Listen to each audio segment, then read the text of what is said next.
Cleaning your gun and maintaining it. There's nothing more important.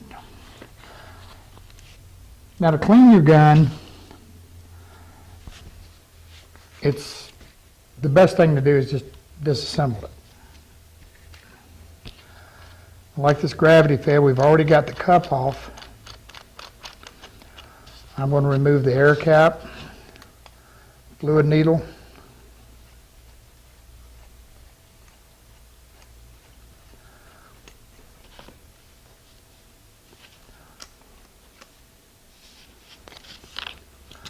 now when I remove the fluid needle, I want to make sure that I clean everything on it. Make sure it's nice and clean.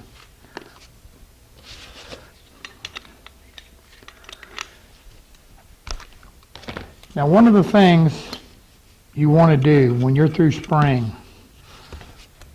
whatever the medium is that of the product that you're spraying, meaning if you're using water-based, water. If you're using lacquer thinner. You know, and you got to be careful because there's a lot of these, particularly in solvent-based, there's a lot of these lacquers that are now acetone-based. If that's the case, you want to use acetone. You want to flush it out good. Now, you take it apart, and usually with every gun, and you can also buy them, you're going to see these little round brushes.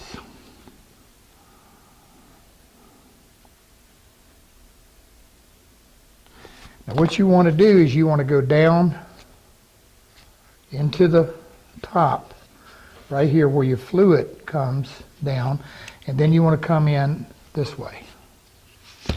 Now, we're bad about kind of bending the brush a little bit and kind of getting it to turn and go all the way up through. Make sure that's clean. Make sure the fluid nozzle is clean. Now, you can also take one of these little brushes and run in here, twirl it good, make sure it's clean. Now, if you look at your air cap right here, you're going to see a series of holes on each side. Get that? There we go. And you're going to see a small series of holes around the opening. If you look at this Erlex, you don't have that little series of holes in the center, nor do you have it on the Apollo 7000. But if you have them, you want to look through them and you want to make sure they're clear. They're very small. If not, they don't provide this. Get you some sewing needles, very small ones. The other thing we used is these are called tip cleaners. And they're used for oxyacetylene torches, like a cutting torch or the welding torches. So a welder supply. You could usually find these oftentimes at a hardware store if they sell any kind of welding equipment or whatever, and the box stores. And they're just a very fine wire. I mean, you can't hardly see it on camera. Let me see if I can. There you go. And what you can do is simply take it, or the sewing needle, and go through each one of those little holes and make sure it's clear and clean. The little holes on the sides here, they're a little bit more difficult. But you can also take pipe cleaner, the tip cleaners, because they're kind of soft, but they'll bend. You can work them through there to make sure it's open. Now, we said that whatever we clean this with, we want to use the medium by which we used. There's one exception, and that exception is water base, born, anything, water. Latex paint, water-based finish, it doesn't matter. One of the issues with water-based is it is not dissolvable by its own medium, meaning water is not going to touch it. When you flush your gun after using it with a water-based product, yes, you want to use water. But then you want to follow up with some denatured alcohol. Now, you can also use ammonia, but it kind of, but denatured alcohol to get rid of the water. You don't want to leave water sitting in your gun.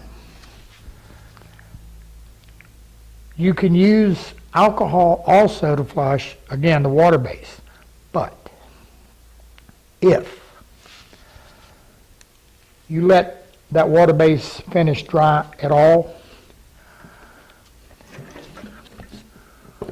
I've got a label, they got a label over this. It's going to be hard for me to show it to you. Let me see if I can get it off.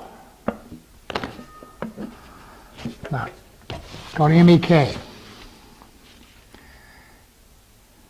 Methyl ethyl ketone.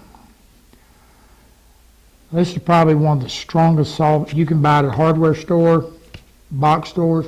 This is probably one of the strongest solvents out there. It will dissolve water-based finish. Come think of it, it'll dissolve about anything. Now, I've warned you, let me warn you again.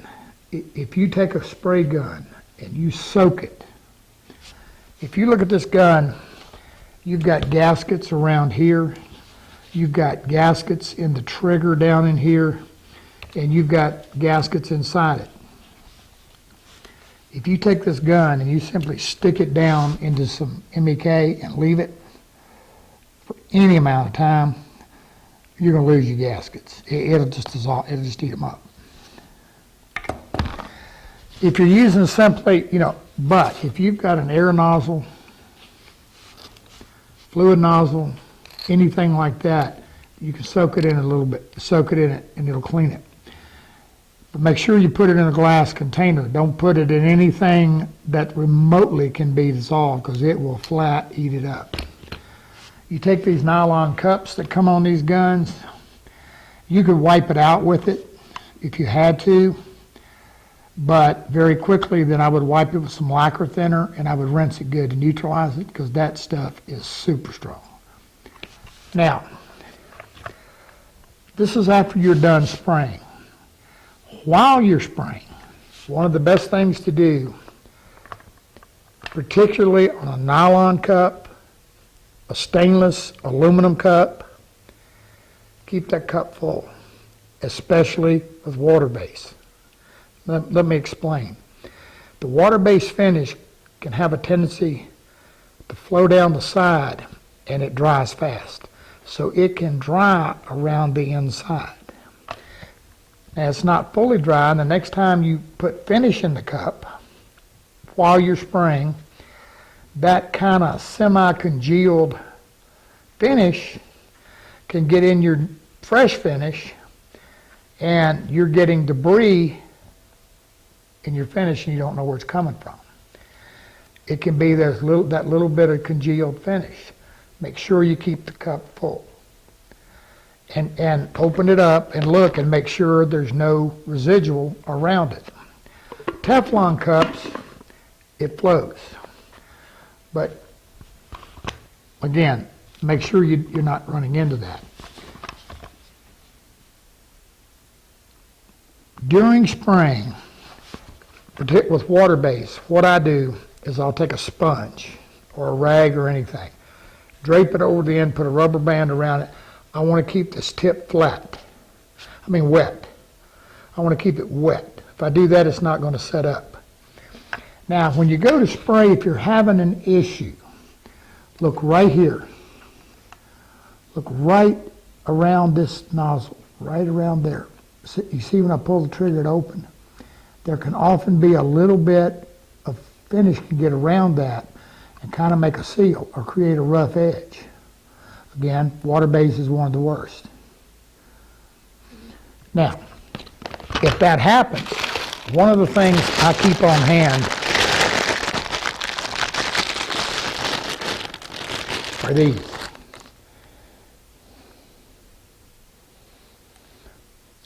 Here's a stainless, here's a nylon, stainless, and a brass. Basically looks like a toothbrush. And what I'll do is if it's not spraying just right, I'll dip it in a little bit of whatever I need, and I'll just simply take it and clean the face here. Just brush your face off really good. Make sure you don't have any debris. Now, every spray gun has to breathe. Now, in the case of this gravity fed, if you look right here, you've got a little cap on top. And right here, there's a little teeny hole.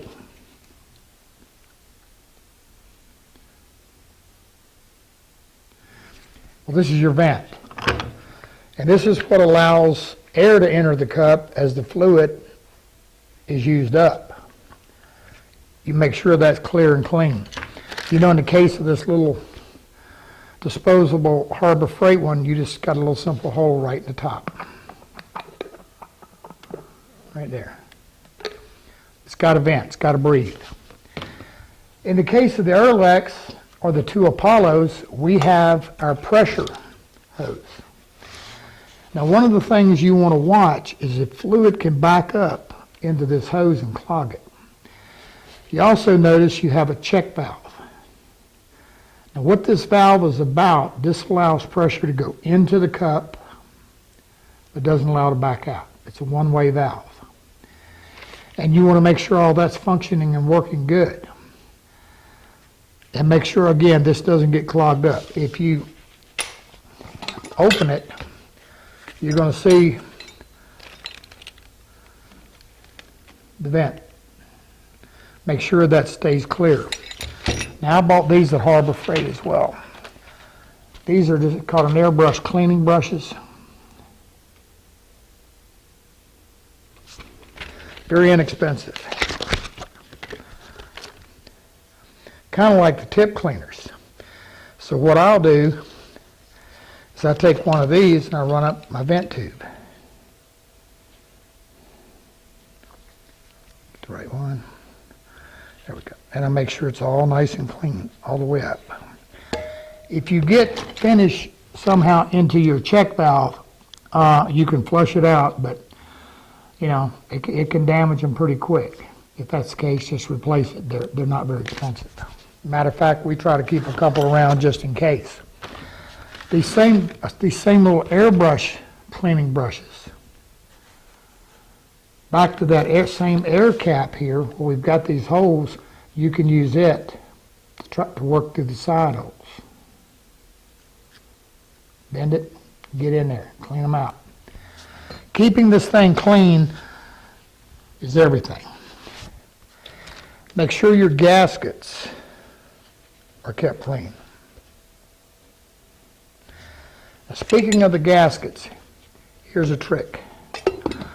When you're storing your gun, if you store your gun with the cup on fully tight, over time you just keep compressing and compressing that gasket. What I prefer to do is put it on and just barely snug it. That keeps the gasket from being under constant compression. So then when I do M-spring and I tighten it down, you got it. It seals good.